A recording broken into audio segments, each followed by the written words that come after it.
গল্পের নামটা অনেক পরিচিত হলেও কাহিনী ভিন্ন, আশা করি ভালো লাগবে। এই রাফি ওঠ। আম্মু জ্বালাইতেছো কেন? কলেজ তো বন্ধ, একটু ঘুমাই না। ঘুমাই মানে? তোর আজ কই যাওয়ার কথা ছিল? কই? তোর মামা কাল ফোন করে তোকে কি বললো? যেতে বলছে আর কি। তা তুই যে কাল টিকিট কেটে আনলি, বাস কি তোর জন্য দাঁড়িয়ে থাকবে? ও শিট, আগে ডাক দিবে না? এত অলস কেন তুমি?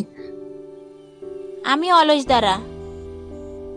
দিলাম বাথরুমের দৌড়, ফ্রেশ হয়ে নাস্তা করে ব্যাগটা নিলাম, রাতেই গুছিয়ে রেখেছিলাম। আম্মু, কি হলো? 2000 টাকা দাও। কেন, তোর আব্বু না 2000 দিল? সেটা তো আব্বু দিছে, তুমি দাও না। আম্মু রুমে গেল। যাক, আজ 2000 টাকা লাভ হইল, ছুটিটা বেশ ভালো যাবে। আমি রুম থেকে এসে হাতে 1000 টাকা ধরিয়ে দিল। 1000 টাকায় কি হয়? না লাগলে দিয়ে দে। আরে আমি কি তা বলছি? তোমরা কিপটে হতে পারো, আমি নির্লজ্জ নই যে কারো দেওয়া জিনিস ফিরিয়ে দেব। কষ্ট লাগবে না তোমার? তুমি যেমন কিপটে, তোমার ভাইটাও তেমন কিপটে। তোকে যেতে হবে না গিফটের বাড়িতে। আরে রাগো কেন, আসি আমি। আচ্ছা সাবধানে যাস, আর গিয়ে ফোন দিস। আম্মুর থেকে বিদায় নিয়ে রিকশায় উঠলাম, সোজা বাস স্ট্যান্ডে চলে আসলাম। বাস কিছুক্ষণ পরে আসলো, বাসে উঠে পড়লাম। আপনাদের তো ইন্ট্রো দেওয়া হলো না। আমি রাফি, ইন্টার ফার্স্ট ইয়ারে পড়ি। বাবা মার একটি মাত্র সন্তান। আজ 3 বছর পর মামা বাড়ি যাচ্ছি। লাস্ট গেছিলাম জেএসসি পরীক্ষা দিয়ে, এবার মামা মামির জোড়াজোড়িতে যেতে হচ্ছে। অবশ্যের মধ্যে মামা মামি অনেকবার আমাদের বাসায় এসেছে। পুরো 4 ঘন্টা জার্নি করে বাস থেকে নামলাম। এখান থেকে রিক্সা নিলেই চলে যাব, কিন্তু হঠাৎ করে কেমন যেন লাগছে। আসলে বাস থেকে নামার সময় আমার খুব খারাপ লাগে, তাই সাইডে একটা দোকানে গিয়ে একটা সিগারেট নিয়ে ধরলাম। ওখানে বসে সিগারেট খাচ্ছি। সাইডে গার্লস স্কুল, আর একটু এগিয়ে গেলেই বয়েজ স্কুল। একটু পর স্কুল ছুটি দিল। স্কুলের মেয়েরা সবাই বেরিয়ে যাচ্ছে একসাথে, কিন্তু একটা মেয়েকে দেখলাম তাকিয়ে আছে। আমি নিজের মনে সিগারেট খাচ্ছি আর ফোন টিপতে লাগলাম। একটু পরে একটা ছায়া আমার সামনে আসলো। তাকাতেই দেখি সেই মেয়েটা আর ওর কিছু বান্ধবী। ওর বান্ধবীগুলো দোকান থেকে কি যেন কিনতে লাগলো। মেয়েটা আমার সাইডে দাঁড়িয়ে আমার দিকে তাকিয়ে আছে। সিগারেট খাওয়া খারাপ, সিগারেট খান কেন? ভালো লাগে তাই। ভালো লাগা বের করে দেব। মানে? আজ থেকে সিগারেট খাওয়া বন্ধ করবেন। আমার বাপের টাকায় সিগারেট খাবো না গাঁজা খাবো সেটা আমার ব্যাপার। বলে সিগারেটটা ফেলে দিলাম, দিয়ে দোকান থেকে একটা কোক নিয়ে খেতে লাগলাম। হঠাৎ করে মেয়েটা এসে কোকটা নিয়ে খেতে লাগলো। অর্ধেকটা খেয়ে আমাকে দিল। Thank you. বলে মেয়েটি চলে যেতে লাগলো। এই পিচি শুনো। মেয়েটি দৌড়ে আসার মতো হেঁটে আমার কাছে আসলো। এই পিচ্ছি কারে কোন? কোন ক্লাসে পড়ো? ক্লাস 10-এ। তাহলে পিচি তো হইলা। বাসা কই? আর তোমার কি তার ছেড়া চেনো না জানো না কাউকে, তাকে জ্ঞান দাও। সেটা পরেই বুঝতে পারবেন। বলে মেয়েটি চলে গেল। আমি রিকশায় উঠলাম, তখনই মেয়েটাও উঠে এসে বলল, ওই পিচি নামো। তুই মুই করেন কেন? এক্ষুনি লোক ডাক দিব, তখন বলবো আপনি আমাকে টিস করছেন। হইছে বোন, আমার নামো। চৌধুরী বাড়ি যাবেন তো? কিন্তু কেন? আমি ওই দিকেই যাব, রাস্তায় নেমে যাব, চলেন। মানে কি, অন্য রিকশায় যান। যাবেন নাকি লোকজন ডাক দিব? কি মেয়ের পাল্লায় পড়লাম রে বাবা, মামা চলেন। রিকশা চলতে শুরু করলো। আমি চুপ করে বসে আছি। 5 মিনিট পর রিকশা মামার বাসার সামনে এসে দাঁড়ালো। মেয়েটি নেমে গেল, ভাড়াটা দিয়ে বাসার ভিতরে চলে গেল। কি ব্যাপার, এই মেয়ে এই বাসায় গেল কেন? এই রে বিচার দিবে নাকি? আর যদি সিগারেট খাওয়ার ব্যাপারটা বলে দেয়, তাহলে মামা আমার ছাল তুলে ডুগডুগি বাজাবে। আমি তাড়াতাড়ি ভাড়া মিটিয়ে ভিতরে গেলাম। গিয়ে ঠাডা পড়লো মাথায়। প্রথম দিন মামার বাসায় এসে মামার কাছে কালারিং হতে হবে মনে হয়। এখনো তো দিন বাকি আছে। ভিতরে গিয়ে দেখি মেয়েটা নেই। কোথায় গেল খুঁজতে লাগলাম। তখনই মামা আসলেন।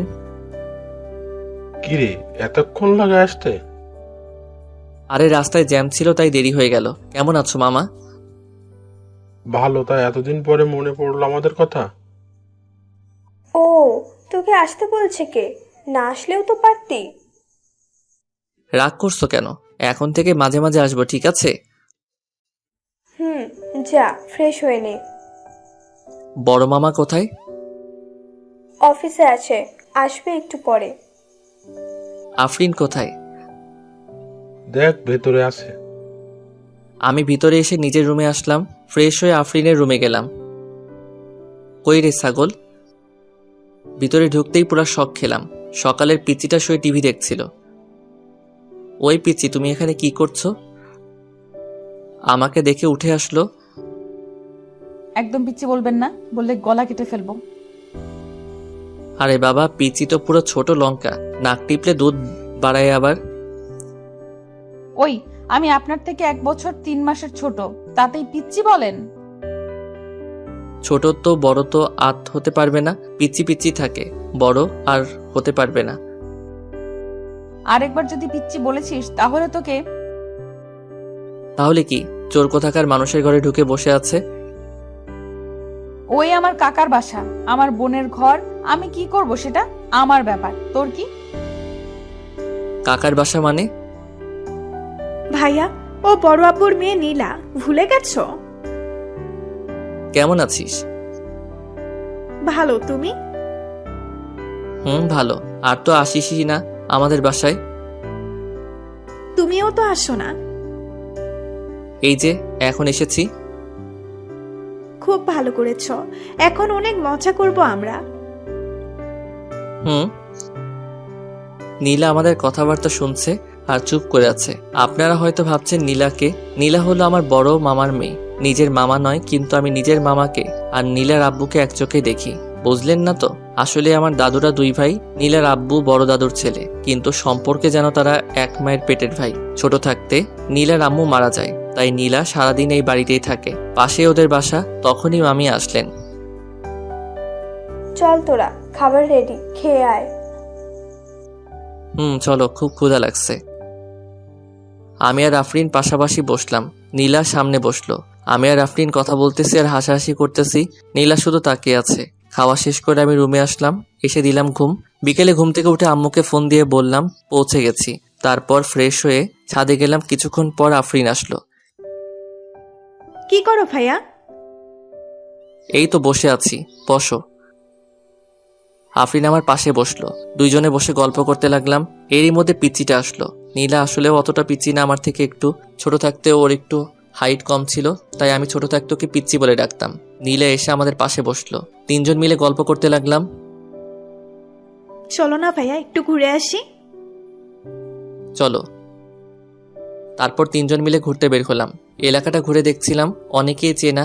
অনেক লোক বলতেছে মা কেমন আছে, বাবা এখন কি করে, আরো অনেক কিছু। একটু সামনে যেতে একটা মেয়ে হাজির। আফরিন ওকে দেখে এগিয়ে গেল। ওরা কি যেন কথা বলতেছিল। আমি আর নীলা দাঁড়িয়েছিলাম। তা পিচ্চি, কি নিয়ে পড়ো? বসি না পিচ্ছি বলবেন না? বললে কি করবে? গলা টিপে এখানেই মেরে ফেলবো।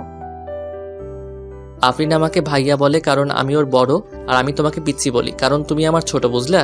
তাই আমি তোমাকে পিচ্চিই বলবো। না, পিচ্ছি বলবেন না। তাহলে কি বলবো? কেন, আমার নাম নেই? কি পিচ্চি? বলে হাসতে লাগলাম। তখনই আফরিন আর মেয়েটি আসলো। রাফি ভাইয়া, এ হলো মাইশা আপু, তোমাদের সাথেই পড়ে। হাই। হ্যালো। তারপর মাইশা সহ ঘুরতে লাগলাম। মাইশা আমার দিকে বারবার আর চোখে তাকিয়ে আছে। আমি কিছু বলছি না, কিন্তু মেয়েটার একটু গায়ে পড়া স্বভাব আছে। আরো কিছুক্ষণ ঘোরাঘুরি করে বাসায় আসলাম। এসে ফ্রেশ হয়ে নাস্তা করলাম, করে বড় মামার বাসায় গেলাম, সাথে নীলা আর আফরিন। কেমন আছো মামা? আরে ইমন, আয় বাবা, ভালো আছি, তুই কেমন আছিস? ভালো। তুমি তো আর আমাদের বাসায় যাওই না। যাবো বাবা। তোমার শরীর কেমন আছে? ভালো আছে। শুন, আজ থেকে তোরা এই বাসাতে থাকবি। একলা একলা থাকতে ইচ্ছে করে না। নীলাও তো সারাদিন ওই বাসায় থাকে। আচ্ছা মামা, আমি তাহলে বলে দেই। আচ্ছা, বলে দে। তারপর আমি মামিকে ফোন করে বলে দিলাম আজ রাতে এই বাসাতেই থাকবো। রাতে খেয়ে ছাদে বসে আছি, পিছনে কারো যেন আওয়াজ পেলাম। পিছনে ঘুরে দেখি আফরিন দাঁড়িয়ে। কি রে, এত রাতে ঘুম নাই? ঘুম আসছিল না। আফরিন আমার পাশে বসলো। দুজনে গল্প করতে লাগলাম। আচ্ছা নীলা আমাকে আগে থেকে চিনলো কেমন করে? ও তো আমাদের বাসায় অনেকদিন ধরে যায় না। ও তোমার ছবি দেখেছে মায়ের ফোনে। ও আরেকটা কথা কি জানো? বলো। নীলা কিন্তু তোমাকে পছন্দ করে। এত পাকনা হয়েছেন আপনি, তা কি করে বুঝলেন? আগে যখন আমরা তোমাদের বাসায় যেতাম ও শুধু তোমার কথা বলতো। তুমি আসার আগেও সারাদিন বলতো যে তুমি কোন দিন আসবে, আসলে নাকি ও খুব মজা করবে তোমার সাথে। বাহ, ভালো তো। ভালো তো মানে দেখো তোমার ওর সাথেই বিয়ে হবে। আমাকে কি পাগল কুকুরে কামড়াইছে যে ওর মতো পিচ্ছি আর শয়তান মেয়েকে আমি বিয়ে করতে যাব? দেখো কি হয় পরে। হয়েছে, তোর পাকনামো বাদ দে। অনেক রাত হয়েছে, চল ঘুমিয়ে পড়ি। চলো। তারপর নিচে আসলাম, এসে রুমে গিয়ে ঘুমিয়ে পড়লাম। সকালে এসে নীলা ডাকছে, ওই পিচ্ছি যা এখান থেকে। আগে ওঠো। পরে উঠবো, এখন না। না, এক্ষুনি ওঠো, আমাকে স্কুলে নিয়ে আসবে। পাগল নাকি? নিয়ে যাবে কিনা বলো। পারবো না। ঠিক আছে, তাহলে আমি বাবা কাকা কাকি সবাইকে বলে দিচ্ছি তুমি কি খাও। এই রে সারছে, মামা যদি জানতে পারে তাহলে আমার খবর খারাপ করে ছেড়ে দিবে। ওই দাঁড়া দাঁড়া, কে বলেছে নিয়ে যাব না? তুই আমার পিচ্ছি বোন না? তোর জন্য এইটুকু তো করতেই পারি। ওই পিচ্ছি কে? হ্যাঁ তুই পিচ্ছি, আর আমাকে বোন বলবি না, মনে রাখিস। আফরিন যেমন আমার বোন, তুই আমার বোন। আর তোকে পিচ্ছি বলবো না, তুই তো আসলেই পিচ্ছি। ঠিক আছে, আমি সবাইকে বলছি যে তুমি কি খাও। আরে না, আমি তো মজা করছিলাম। আর পিচ্ছি বলবো না, তুই যা, রেডি হয়ে আয়। মনে থাকে যেন। নীলা চলে গেল। ধুরবাল, কি চিপাই যে পড়লাম। উঠে ফ্রেশ হয়ে রেডি হয়ে নিচে গেলাম। নিচে গিয়ে দেখি আফরিন আর নীলা রেডি। কিসে যাবি? বাইকে।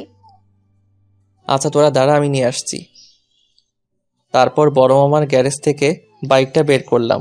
বড় মামার বাইক খুব পছন্দ, তাই বাইকটা কিনেছিল, কিন্তু চালায় না। বাইকটা বের করে স্টার্ট দিলাম। অনেকদিন ধরে পড়ে থাকায় স্টার্ট দিতে একটু কষ্ট হলো। স্টার্ট দেওয়ার পর নীলা আর আফরিন উঠে বসলো। আমি বাইক চালাতে লাগলাম। নীলা একবারে জড়িয়ে ধরলো। ওই ছাগল, কি করছিস? ছাড়। ছেড়ে দিলে পড়ে যাবো তো। পড়বি না, ছাড়। পারবো না ছাড়তে। দূর, মর যা তুই। বলে বাইকের গিয়ার বাড়িয়ে দিলাম। 5 মিনিটে স্কুলের সামনে আফরিন আর নীলা নেমে গেল। বাই ভাইয়া। বাই। ওরা চলে যাওয়ার পর পাশের একটা দোকানে চা খেতে লাগলাম। একটু পর নীলা স্কুলের ভিতর থেকে বেরিয়ে আসলো। এখানে কি? চা খাচ্ছি। এখানে চা খেতে লাগবে না, বাসায় গিয়ে যত ইচ্ছে খাও। তখনই একটা মেয়ে আসলো। নীলা, কে হয় এটা? তোর ভাই? দেখতে কি কিউট। কিন্তু তোমাদের ভাই, দুলা ভাই মানে আমার বর। তোর বর মানে? তোর বিয়ে হলো কবে? কাল রাতে হয়েছে। আর কিছু এখন যা, ওর দিকে তাকাবি না। মেয়েটি কিছুই বুঝতে না পেরে চলে গেল। ওই, তুই আমাকে নিজের বর বললি কেন? আমার যা ইচ্ছে হয়েছে বলেছি। যা ভাগ সামনে থেকে, যা, তোদের স্কুলের একটা মেয়েকে পটিয়ে নিব। কতদিন আর সিঙ্গেল থাকি? কুত্তা, মেরে ফেলবো। ওই ভুলে যাস না, আমি তোর বড় হয়ে সম্মান দিয়ে চলবি, বেয়াদব মেয়ে। তোর সম্মানের গুষ্টি কিলাই। এক্ষুনি বাসায় যাবি, না হলে আমি কাকাকে এক্ষুনি গিয়ে বলে আসবো। আরে চেতিস কেন? দেখ, আমি যদি একটা গপ পাই তাহলে তোরাও একটা ভাবি পাবি। ভাব বিষয়টা একবার। কথাটা বলার পরপরই নীলা পিঠে মারতে লাগলো। কুত্তা লুচ্চা, যা এখান থেকে। না, যাব না। আজ আমি গপ পটিয়ে যাব। তখন ওই সাইডে রাখা একটা লাঠি তুলে নিল। ওটা দেখে গাড়ি স্টার্ট দিয়ে দিলাম। টান। উফ বাবা, পুরো বেঁচে গেছি। বাসায় এসে বাইকটা রেখে নাস্তা করলাম, করে ফোন টিপতে লাগলাম। তারপর বাইরে আসলাম। সাইডে দোকানে গিয়ে ক্যারাম বোর্ডে খেলতে খেলতে লাগলাম। সবাই প্রথমে মনে করেছিল আমি হয়তো লুল প্লেয়ার। পরে খেলা দেখে সবার মাথায় হাত। বাজিতে 2টা স্পিড জিতে নিলাম। তারপর বাসায় এসে গোসল করে দিলাম একটা ঘুম। কিছুক্ষণ পর কে যেন ডাকতে লাগলো। চোখ খুলে দেখি নীলা। কিরে পিচ্ছি, ডাকছিস কেন? পিচ্ছি কারে কও? বলছি না পিচ্ছি কইবা না, দাঁড়াও এক্ষুনি কাকাকে বলছি। তাড়াতাড়ি করে বিছানা থেকে উঠে ওর হাতটা ধরলাম। না না বোন, আমার বলিস না, যেটা চাইবি সেটাই দিব। আবার বোন? আজ আর থামবো না। বলে নিলাম আমাকে ডাকতে লাগলো। আমি গিয়ে ওর মুখটা চেপে ধরলাম। ওই চিল্লাস কেন? আর পিচ্ছি কইবা? না, যার কইব না। খালি এটা দিয়ে হবে না, একটা কিস দাও, তাহলে আর বলবো না। কি? সর সামনে থেকে, দূর হ। সেই হুশ হুর। ঠিক আছে, দিতে হবে না, আমার পাওনা আমি নিজেই নিয়ে নিচ্ছি। কথাটা বলার পরে নীলা ওর ঠোঁট দুটো আমার ঠোঁটে লাগিয়ে দিল। আমি ধাক্কা দিয়ে ওকে আমার থেকে দূরে সরিয়ে দিলাম। কি করতেছিস সেগুলা? আমার বরকে আদর করতেছি। পাগলামো করিস না, যা এখান থেকে। আমি তোমাকে ভালোবাসি, আই লাভ ইউ। ফাইজলামির একটা মাত্রা থাকে বুঝলি। আমি কিছু করে বসি তার আগে চলে যায় এখান থেকে। ও গালে হাত দিয়ে ওখানে দাঁড়িয়ে রইল। দূর থাক তুই, বলে আমি রুম থেকে বের হয়ে আসলাম। সোজা ছোট মামাদের বাসায় চলে আসলাম। মামি, খেতে দাও। বস, দিচ্ছি। মামি খাবার দিতে দিতে বলল, নীলা কই? ওদের বাসাতেই আছে। তোকে ডেকে আনতে গিয়ে নিজেই আসলো না? কেন, ও খায়নি? না। আফরিন খেয়েছে। ও একটু আগে করলো। আচ্ছা তুমি দাঁড়াও, আমি নীলাকে ডেকে নিয়ে আসছি। খাবার রেখে বড় মামার বাসায় আসলাম। গিয়ে দেখি নীলা আমার রুমে বসে বসে কাঁদছে। ওই চল, মামি ডাকতেছে খাওয়ার জন্য। কি হলো, চল। যাব না আমি, কেউ নেই আমার, চলে যাও এখান থেকে। কেউ নেই মানে? আমরা নেই? না, আমি তো অনাথ, তাই তো মারলা। অনাথ বলেই তো সবাই করুণা করে। আমি অনাথ, তাই আমাকে ভালোবাসে না। যদি আমার মা থাক তাহলে তুমি ভালোবাসতে। এসব হলো তোমাদের ঢং, নিচে নিচে সবাই এক। যাও এখান থেকে। খুব লেগেছে তাই না? তুই বুঝিস না কেন? তোর সাথে আমার যায় না। আর ভালোবাসা এগুলো বোঝার জন্য তুই অনেক ছোট। এইসব সব মোহ একসময় কেটে যাবে। আমার কথা শুনে ওর কিছুই হলো না, আরো কান্নার গতি বাড়িয়ে দিল। আচ্ছা আমি সরি, এবার তো মাফ করে দে, আর কোনোদিনও মারবো না, যা। না, শুধু সরি বললে হবে না। তাহলে? তখন ও আমাকে ওর কাছে টান দিয়ে দুই ঠোঁট এক করে দিল। আমি ওকে সরাতে চাইলেও আমার দিকে আরো হেলে আসছিল। কিছুক্ষণ পর ছেড়ে দিয়ে দৌড় দিল। আমি এখন আতঙ্কে আছি। একটু পর উঠে মামার আফরিনদের বাসায় আসলাম। এসে দেখি নীলা টেবিলে বসে খাওয়া দাওয়া করছে। আমাকে দেখে মুচকি একটা হাসি দিল। কি নাটকটাই না করলো এই মেয়ে, যে কেউ ফ্ল্যাট হয়ে যাবে। আমি চুপ করে টেবিলে রাখা খাবারটা খেতে লাগলাম, কিন্তু শয়তানিটা নিচ দিয়ে পায়ে গুঁতা দিতে লাগলো। আমি কিসে কম, পরের বার গুঁতা দেওয়ার সাথেই ওর পায়ে দিলাম চাপা। ও জোরে চিল্লানি দিয়ে উঠল। কি রে, কি হলো? কিছু না মামি। তারপর আমি খেয়ে বাইরে আসলাম। বাইরে বসে আছি। একটু পর আফরিন আর নীলা আসলো। নীলা আমার সাথে ঘেঁষে বসলো। আফরিন সেটা দেখে হাসতে লাগলো। এত বড় জায়গা থাকতে ঘেঁষে বসলি কেন? ভালোভাবে বসে থাকলে থাক, না হলে আপনি আসতে পারেন। বেশি কথা বললে কোলে উঠে বসবো। এই মেয়ের কথা বলা যায় না, সত্যি কোলে উঠে বসবে। থাক, এরকমই থাক। আফরিন আর নীলা গল্প করতে লাগলো, আমি ফোন টিপতে লাগলাম। কেমন আছো রাফি? মাথা তুলে তাকাতেই দেখি মাইশা। ভালো, তুমি? ভালো। এখানে বসে কি করছো? এই যে ছোট বোনদের সাথে একটু গল্প করছি। কথাটা নীলাকে রাগানোর জন্য বললাম। ওর দিকে তাকিয়ে দেখি রাগে পুরো লাল হয়ে গেছে। চলো সামনে থেকে ঘুরে আসি। চলো আফরিন, তোরা ভাই। সবাই মিলে হাঁটতে লাগলাম। রাফি, তোমার জিএফ নেই? না, সেই কপাল হয়নি। তোমার মতো ছেলের জিএফ নেই? বিশ্বাসই হয় না। সবই কপাল। তোমার বফের কি খবর? আমার কোনো বিএফ নেই। ও আসলে একটা কথা কি জানো? কি? যদি থাকে নসিবে আপনা আপনি আসবে। আশা করি নসিব যেন তাড়াতাড়ি আসে। আমাদের কথা শুনে নীলা শুধু রাগে ফুঁসছে। মনে হয় মাইশাকে মেরে দিবে। আফরিন ওকে কোনোভাবে শান্ত করে রাখতেছে। তারপর মাইশা যেটা বলল শুনে চোখ চরক গাছ হয়ে গেল। তুমি যদি চাও নসিব খুব তাড়াতাড়ি আসবে। মানে? মানেটা তুমিও জানো? আরে আপু, আমার জামাইয়ের সাথে এত কথা না বলে আমাদের সাথেও তো একটু বলো, আমরা আছি এখানে। জামাই মানে? মানে রাফি আর আমার বিয়ে ঠিক হয়ে আছে, সেই হিসেবে ও আমার জামাই লাগে, আমি ওর বউ। তুমি আমাদের বড় আপু, তাহলে ওরও বড় আপু। রাফি কি বলছে ও? ওর কথা বাদ দাও তো, চলো কোনো জায়গায় বসি। তারপর বাসার সামনে গিয়ে বসলাম। রাফি সত্যি করে বলো, ও যা বলছে সব কি সত্যি? আরে না, এই পিচ্চির কথা তুমিও শুনেছ। আচ্ছা আপু, আমি তোমাকে প্রমাণ দিচ্ছি। তারপর নীলা আমার কোলে এসে বসে পড়ল। ওই কি করছিস, নাম। ও আমার গলা জড়িয়ে ধরলো আর কানে কানে বলতে লাগলো, যদি নামায় দাও তাহলে এখান থেকে সোজা কাকা আর বাবার কাছে যাব, তারপর বলবো যে তুমি কি খাও, তাই চুপচাপ বসে থাকো। দেখছো আপু, আমি বললাম না ও আমার জামাই লাগে, ওকে বলো তো আমাকে নামায় দিতে। রাফি ওকে নেমে যেতে বলো।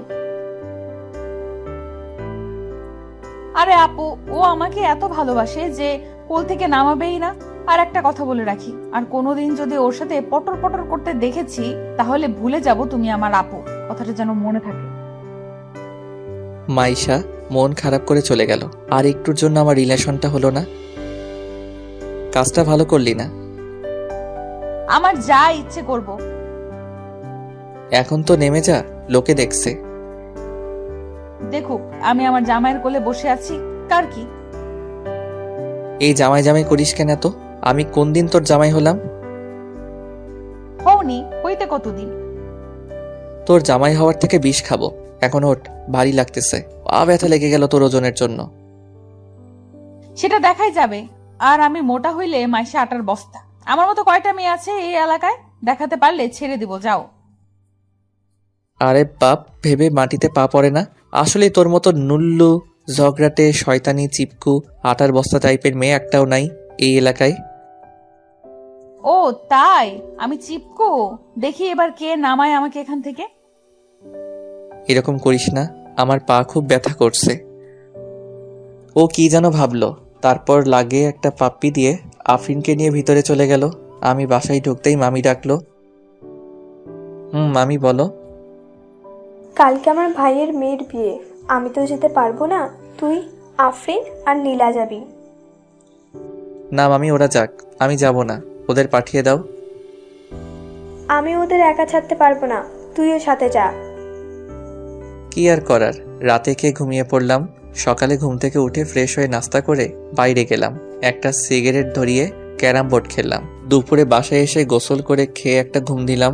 বিকেলে কে যেন ধাক্কা দিতে লাগলো, চোখ খুলে দেখি নীলা। কি হয়েছে? ওঠো, বিয়ে বাড়িতে যেতে হবে তো। পরে উঠবো, যা। ঠিক আছে, তাহলে আমিও শুয়ে পড়ি। নীলা আমার সাইডে শুয়ে পড়লো, আমি লাফ দিয়ে উঠে পড়লাম। পুরো বেয়াদব মেয়ে তো। তো লজ্জা বলতে কিছু নেই। তাড়াতাড়ি নিচে আসো, না হলে কতটা নির্লজ্জ এসে দেখিয়ে দেব। ফ্রেশ হয়ে নিচে আসলাম। একটু পর নীলা আসলো। নীলাকে দেখতে অপূর্ব সুন্দর লাগছিল। সাদা ড্রেস, কপালে কালো টিপ, কোকড়ানো খোলা চুলগুলো ওর দেখতে যেন পরি। নীলাকে কোনোদিন ঠোঁটে লিপস্টিক দিতে দেখিনি। ওর ঠোঁটগুলো কেন জানি এমনিতেই গোলাপি কালার। ভাইয়া কি দেখছো? আফরিনের কথাই ঘোর কাটল। কিছু না, তোকে দেখতে খুব সুন্দর লাগছে, যেন পরি। Thank you. আর আমাকে? তোকেও চল, এবার যাওয়া যাক। তিনজনে বেরিয়ে পড়লাম। বড় মামার গাড়ি নিয়ে, ড্রাইভার নিয়ে যাচ্ছি। আমাদের নামিয়ে দিয়ে আবার চলে আসবে। নীলা আর আফরিন পিছনে বসলো, আমি ড্রাইভারের পাশের সিটে। মামির ভাইয়ের বাড়ি মাত্র 2 ঘন্টা। সন্ধ্যা লাগতে লাগতে পৌঁছে গেলাম। ভিতরে ঢুকতেই ঠাডা পড়ল মাথায়। নীলা আমার হাতটা টান দিয়ে কাছে নিল, যেন দেখে মনে হচ্ছে বড় বউ। বিয়ে বাড়িতে গিয়ে দেখলাম চারিদিক পরীরা চিনিমিনি খেলতেছে। তখনই নীলা আমার হাতটা চেপে ধরল। ওই হাত ছাড় বোন আমার। আর একবার বোন বললে এখানেই কিস করব। থাক, সেটা দরকার নেই, অনেক হয়েছে, মাফ কর আমায়। এই তো ভালো বুঝেছো, আর কোনো মেয়ের দিকে তাকাবে না। আমি কোনো কথা না বলে হাঁটতে লাগলাম। ভিতরে গিয়ে আফরিনের মামা মামির সাথে দেখা করলাম। তারপর আফরিনের সাথে বউকে দেখতে গেলাম। আফরিনের মামাতো বোনের নাম রিয়া। রিয়া আপুর সাথে কথা বলতে লাগলাম। একটু পরে একটা মেয়ে রুমে আসলো, দেখতে বেশ সুন্দরী। এটাকে পটাতে পারলে মন্দ হবে না। মেয়েটি এসে রিয়া আপু আর আফরিনের সাথে কথা বলতে লাগলো। আফরিন, এটা কে? আমার খালাতো ভাই। ও হাই, আমি রিয়া। রাফি। তারপর ওর সাথে অনেক কথা বললাম। এদিকে নীলা শুধু তাকিয়ে আছে, বলতেও পারছে না আবার সইতেও পারছে না। তারপর রাতে খেয়ে ঘুমিয়ে পড়লাম। কাল বিয়ে। সকালে ঘুম থেকে উঠে অনুভব করলাম কে যেন পাশে শুয়ে আমার দিকে চেয়ে আছে। চোখ খুলতেই দেখি নীলা। তুই এখানে? কেন আসা যাবে না? আমি কি বলছি আসা যাবে না? কিন্তু এভাবে শুয়ে আছিস কেন? দূরে সরে যা। কেন, কাছে আসলে কি হবে? ভালো হবে না কিন্তু। কি ভালো হবে না দেখি? আগে দূরে সরে যা, আর কাছে আসবি না। বলতে বলতে ও একেবারে কাছে এসে পড়ল। ওর নিঃশ্বাসের শব্দ শোনা যাচ্ছে। নীলা, আর কাছে আসবি না বলে দিলাম। বলতে বলতে ও আমার ঠোঁটের সাথে ঠোঁট লাগিয়ে দিল। কিছুক্ষণ পর ছেড়ে দিল। আমি লাফ দিয়ে উঠে পড়লাম আর হাঁপাতে লাগলাম। কি কেমন লাগলো? তুই না মেয়ে, এতটা নির্লজ্জ হতে পারলি? ছি, ভেবেছিলাম তোকে কিছু না বলি, তাহলে আস্তে আস্তে ঠিক হয়ে যাবি। কিন্তু দিন দিন তোর পাগলামি বেড়েই চলেছে। আর যদি তোকে আমার সামনে না দেখি, চলে যা এখান থেকে। নীলা কাঁদতে কাঁদতে উঠে চলে গেল। এই রে, বেশি করে ফেললাম মনে হয়। আসলে নীলাকেও আমার ভালো লাগে, কিন্তু বড় মামা আমাকে অনেক বিশ্বাস করে, আর তার বিশ্বাস ভাঙতে আমি পারবো না। তাই ওর থেকে দূরে সরে আসা। তারপর ফ্রেশ হয়ে নিচে আসলাম। রিয়া আর আফরিন বসে আছে। নীলাকে দেখতে পেলাম না। আমি গিয়ে ওদের সাথে নাস্তা করতে লাগলাম। আফরিন, নীলা নাস্তা করবে না। না আপুর কি যে হলো, একটু আগে রুমে গিয়ে দরজা বন্ধ করে বসে আছে। আচ্ছা তুই দাঁড়া, আমি দেখছি। আমার প্লেটটা নিয়ে নীলাদের রুমের সামনে গেলাম। নীলা, দরজা খোল। দেখ নীলা, মেজাজ খারাপ করাস না আমার। দরজা খোল। এমনিতেই সকালে থেকে কিছু খাইনি। সবাই মেজাজ খারাপ করতে পারে, শুধু আমি পারি না। দরজাটা খুলতে বলছি তো। ও দরজাটা খুলে দিয়ে আবার বিছানায় গিয়ে শুয়ে পড়ল। কি হলো, শুয়ে পড়লি কেন? খাবি না? না, খিদে নেই আমার। খিদে নেই না রাগ করে খাবি না? খিদে নেই আমার। আচ্ছা থাক তাহলে, আমি আফরিন আর রিয়া খেয়ে ঘুরে আসি। জানিস রিয়া, মেয়েটা দেখতে কি কিউট, তোর থেকেও বেশি। আমি ভাবতেছি ওকেই বিয়েটা করে ফেলবো। ভেবেছিলাম আমার কথা শুনে নীলা রাগ করে ঝগড়া করতে আসবে, কিন্তু তার উল্টা হয়ে গেল। ও আরো জোরে কাঁদতে লাগলো। আরে আরে, কান্না করছিস কেন? আমি তো মজা করছিলাম। কান্না করেই যাচ্ছে। ওইসে, কান্না করিস না, খেয়ে নে। না, খাবো না বললাম। নো। এইদিকে তাকা। আমি ওর বিছানার পাশে বসলাম। বললাম না খাবো না। ওকে টেনে তুললাম, কিন্তু ও আবার জোর করে শুয়ে পড়ল। ধুর, আবার ওকে টেনে তুললাম। বললাম না খাবো না। চুপচাপ খেয়ে নে। ও ফুপিয়ে ফুপিয়ে কাঁদতে লাগলো। নে, হা কর। কান্না করেই যাচ্ছে। খাবি না আর একটা দিব? ও চুপচাপ খেতে লাগলো। কান্নাটাও কমে গেছে। লেগেছে না খুব? না। ওই স্যার, কান্না করতে লাগবে না, সরি। ও আমাকে জড়িয়ে ধরল। কি হলো? কিছু না। তারপর নিচে গেলাম। একটু পর আফরিনকে বললাম নীলাকে ডাক দিতে।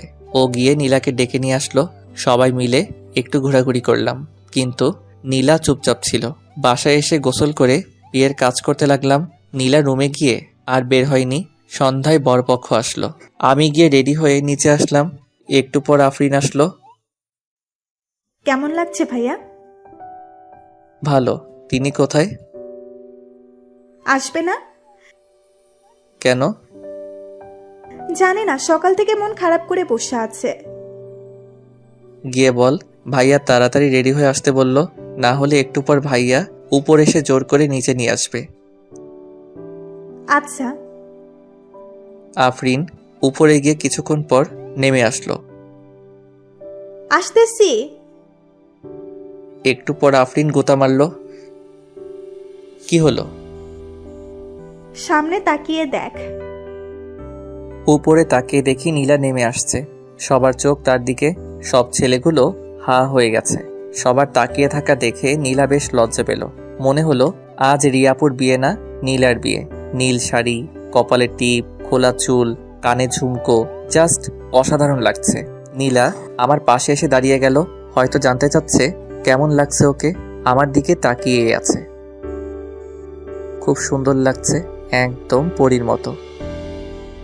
ওর দিকে তাকিয়ে আমার কথা শুনে নীলা মাথা নিচু করে মুচকি হাসতে লাগলো। এরই মধ্যে ফিয়া চলে আসলো। তোমাকে অনেক হ্যান্ডসাম লাগছে। কথাটা শুনে নীলার দিকে তাকালাম। ওর আগে লাল হয়ে গেছে। থ্যাঙ্কস, তোমাকে অনেক সুন্দর লাগছে। আসলে রাফি, তোমাকে একটা কথা বলার ছিল। বলো। এখানে সমস্যা নেই, তুমি বলো। আসলে যেদিন তোমাকে দেখেছি সেদিন না আমি তোমাকে ভালোবেসে ফেলেছি। আমি তোমাকে ভালোবাসি রাফি। I love you. বলার সাথে ও আমাকে জড়িয়ে ধরলো। আমি এখনো আতঙ্কে আছি, কি করব বুঝতে পারছি না। নীলার দিকে তাকাতেই ও দৌড়ে কোথায় যেন চলে গেল। আমি ফিয়াকে নিজের থেকে ছাড়িয়ে নিলাম। দেখো ফিয়া, এটা কোনোভাবেই সম্ভব না। আমি নীলাকে ভালোবাসি, আর আজীবন ওকেই ভালোবেসে যাব। আমি নীলাকে কখন যে ভালোবেসে ফেলেছি তা আমি নিজেই জানি না। কিন্তু ওর চোখের জল আর ওর থেকে দূরে থাকা আর ভালো লাগে না। আশা করি তুমি বুঝবে। বলেই নীলাকে খুঁজতে লাগলাম। পুরো বাড়ি খুঁজে কোথাও পেলাম না নীলাকে। ছাদে গেলাম। গিয়ে ছাদের কোনায় কে যেন কাঁদছে। কোনায় গিয়ে দেখি নীলা মাথা নিচু করে বসে আছে। আমি ওর পাশে গিয়ে বসে পড়লাম। কি হলো, কান্না করতেছিস কেন? কি হলো বলবি তো? কিছু না, তুই যা এখান থেকে। নিজের হবু জামাইকে কেউ তুই তোকারি করে? তুই আমার জামাই হতে যাবি কেন? তুই ওই ফিয়ার কাছে যা, কুত্তা। ভুল হয়ে গেছে, আর হবে না। বলেই ওর কাঁধে হাত দিলাম, কিন্তু ঝটকা দিয়ে সরিয়ে দিল। ও কান্না করেই যাচ্ছে। যত ইচ্ছে কান্না কর, আমি এখানে বসে থাকলাম।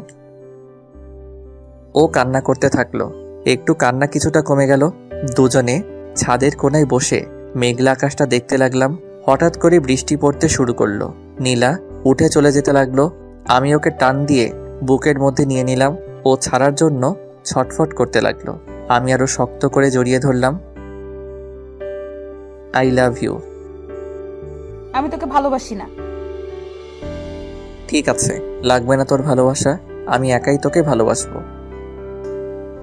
ওকে আরো কাছে টেনে নিলাম। ছাড় আমাকে। না, ছাড়বো না। কি করবি? ছাড় কুত্তা, না হলে মেরে ফেলবো তোকে। আগে নিজে তো বেঁচে দেখা। ও ছটফট করতে লাগলো। এক শর্তে ছাড়তে পারি। একটা কিস দে, তাহলে ছেড়ে দিব।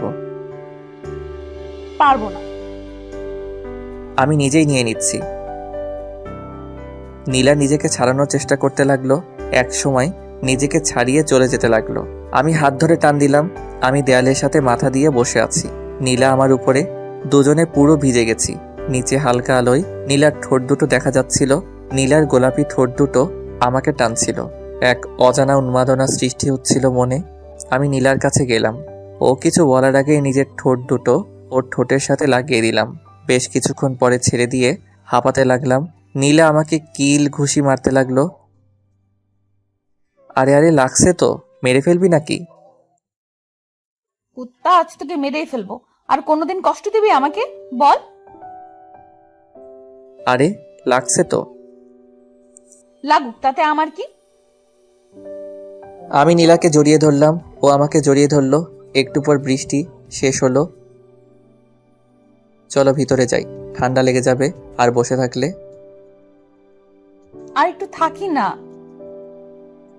না চলো। নীলা আর আমি নিচে নেমে আসলাম, ফ্রেশ হয়ে নিচে গেলাম। একটু পর বউ চলে গেল, সবাই কান্নাকাটি করতে লাগলো।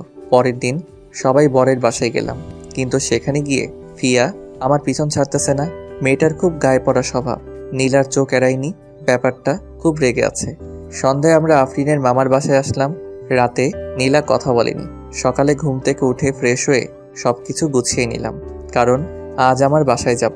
একটু পর ফিয়া আসলো রুমে, এসে আমাকে জড়িয়ে ধরলো। কি করছো? ওকে ছাড়িয়ে নিয়ে, আমি তোমাকে ভালোবাসি রাফি, তুমি কেন বুঝছো না? I love. আমি মারিনি, নীলা মেরেছে। বেয়াদব মেয়ে, লজ্জা করে না তোর? এতদিন তোদের বাসায় ছিলাম দেখে কিছু বলিনি, এত গায়ে পড়া স্বভাব কেন তোর? আর তুই, তোকে আমি বাসায় গিয়ে দেখে নিব। বলেই নীলা চলে গেল। ফিয়াও গালে হাত দিয়ে চলে গেল। আমি রেডি হয়ে নিচে আসলাম। আফরিন আর নীলাও নিচে দাঁড়িয়ে আছে। সবার কাছ থেকে বিদায় নিয়ে আসলাম। বাসে উঠলাম, আমি একটা সিটে আর নীলা আর আফরিন আরেকটায়। সারা রাস্তা নীলা কিছু বলেনি, শুধু রাগী লোকে তাকিয়েছিল, মনে হয় খেয়ে ফেলবে। 2 ঘন্টা জার্নি শেষে মামার বাসায় আসলাম। আমি বাইরে ভাড়া দিচ্ছিলাম, তখনই ভিতরে কিছু ভাঙচুরের শব্দ পেলাম। আমি দৌড়ে ভিতরে গিয়ে দেখি নীলা সবকিছু ভাঙতেছে। ওই পাগলি হয়ে গেলি নাকি? আমাকে দেখে ফুলদানি ছুঁড়ে মারলো। সাইড হয়ে গেলাম, না হলে মাথা ফেটে যেত। সবাই ওকে আটকানোর চেষ্টা করছিল। আরে বলবি তো কি হয়েছে? আমি বিয়ে করব। ওর কথা শুনে সবাই পুরা শক খেলো। কাকে বিয়ে করবি? ওকে। ও এই ব্যাপার, আমি তো ভেবেই নিয়েছিলাম রাফির সাথে তোর বিয়ে দিব। আমি আজই বিয়ে করব। আজকেই? দিবে কিনা বলো?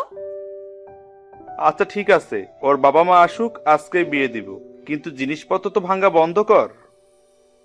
তারপর নীলা উপরে চলে গেল। আমি তো হা হয়ে রইলাম। বড় মামা আব্বু আম্মুকে ফোন করে আসতে বলল। আব্বু আম্মু আসার পরপরই বিয়ে পড়ানো হলো। এখন আমি বাসর ঘরের সামনে, হঠাৎ কে যেন ধাক্কা দিয়ে ভিতরে ঢুকিয়ে দিল।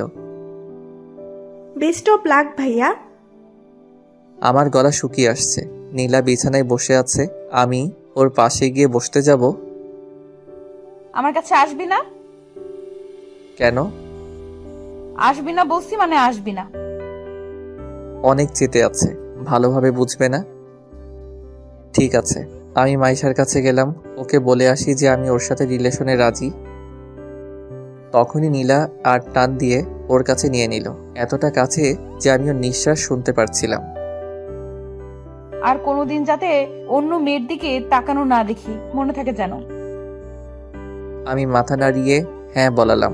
নীলা আর কিছু বলার আগে ঠোঁটের সাথে ঠোঁট মিলিয়ে দিলাম। বেশ কিছুক্ষণ পর ছেড়ে দিয়ে পাশে শুয়ে হাঁপাতে লাগলাম। আজ আমার জীবনের সবচেয়ে আনন্দের দিন, কারণ আমি আমার ভালোবাসার মানুষটাকে কাছে পেয়েছি। এবার ঘুমাও। নীলা আমাকে জড়িয়ে ধরে ঘুমিয়ে পড়ল। আমি ওকে জড়িয়ে ধরে ঘুমের দেশে পাড়ি জমালাম।